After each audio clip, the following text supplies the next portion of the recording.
I talked about the Psalms a little while back on a Sunday, I asked if anyone could name the Lament Psalm, which of all the Lament Psalms which go through such turmoil, but at the last moment they seem to turn to God in faithfulness and hope.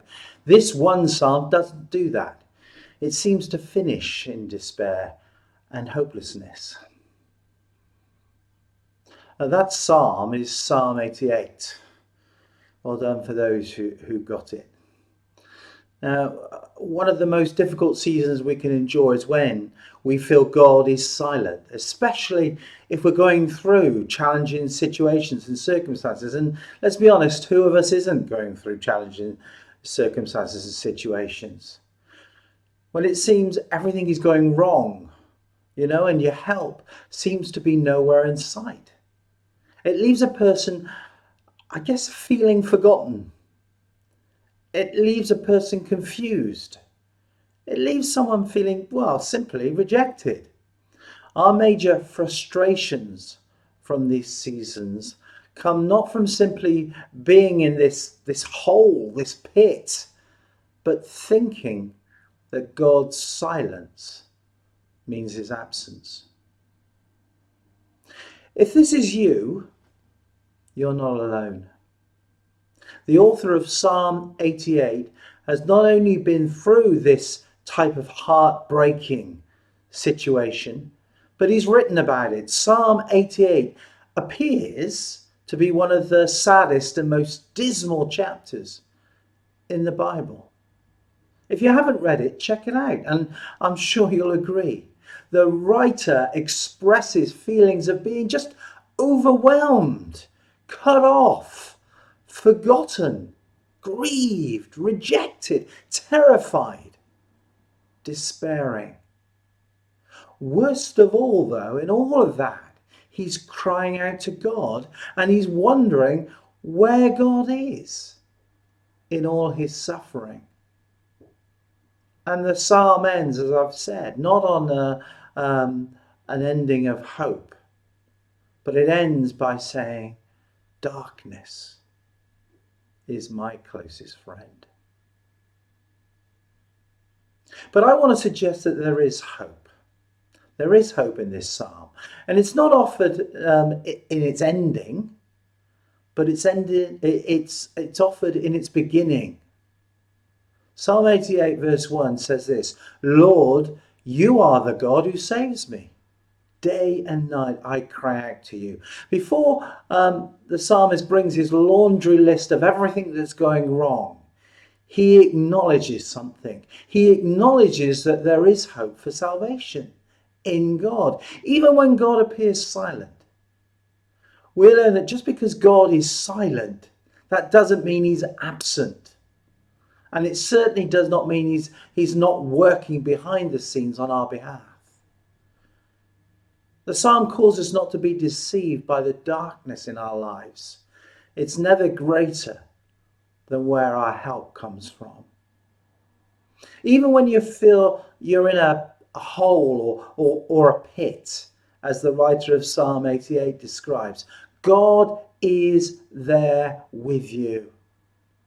4 times in this psalm, the writer calls out to God.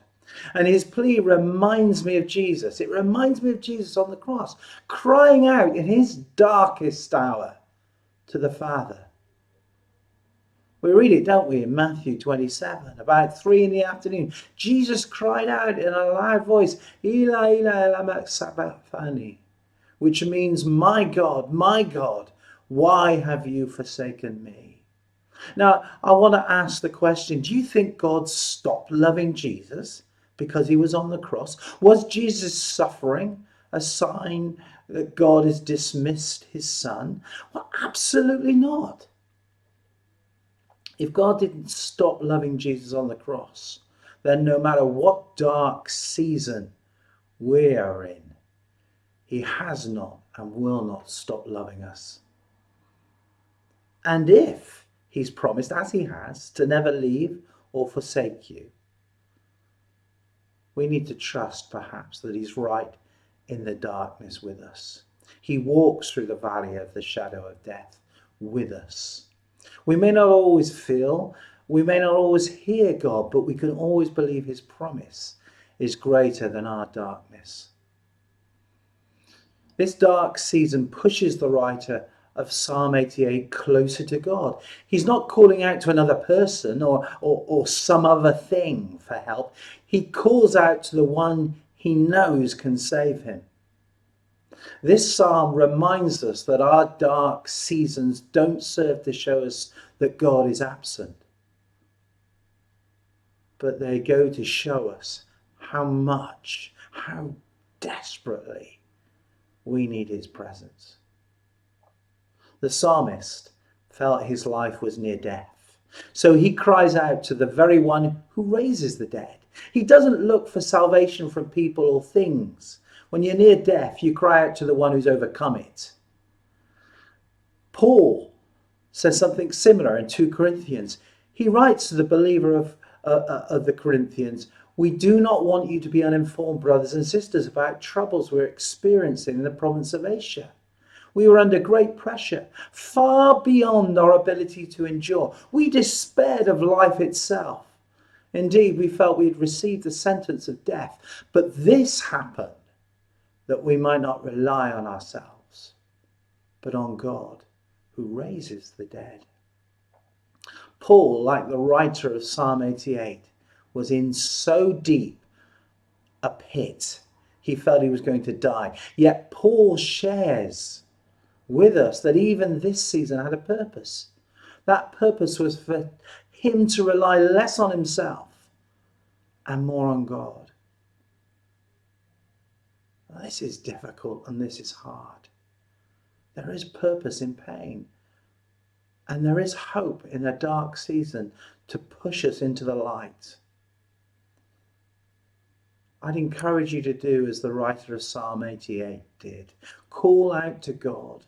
Wait for him to show himself greater. Sometimes God empties us so he can fill us back up. Sometimes he's silent so we can learn to listen. Sometimes he allows darkness so we can see that he is the true light of the world.